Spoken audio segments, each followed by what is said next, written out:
આજે તો મિત્રો બનાવ્યો સમર સ્પેશિયલ મેંગો ડિલાઇટ। જુઓ એકદમ આસાન રીતે ઘરે બની જશે। 250 ગ્રામ દૂધને ગરમ કરીને અંદર ખાંડ ઉમેરી લીધી છે। એની અંદર આપણે 2 થી 2.5 ચમચી જેટલો કસ્ટર્ડ પાવડર ઉમેરીશું।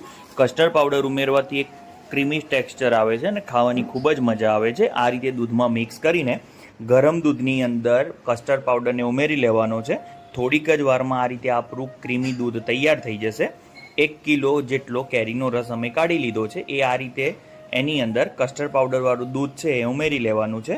પછી એની અંદર આપણે અમૂલનું જે ફ્રેશ ક્રીમ આવે છે એ 250 ગ્રામ ઉમેરીને સારી રીતે એને મિક્સ કરી લેશું। પછી એની અંદર જો ખાંડની જરૂર જણાય તો થોડા ગળપણ માટે ખાંડ ઉમેરીને બ્લેન્ડર ફેરવી લેશું। એટલે એકદમ ક્રીમી આપણો મેંગો ડિલાઇટ તૈયાર થઈ જશે। અને કાજુ અને બદામના ટુકડા એની અંદર ઉમેરીને એને સર્વ કરીને મજા લેશું।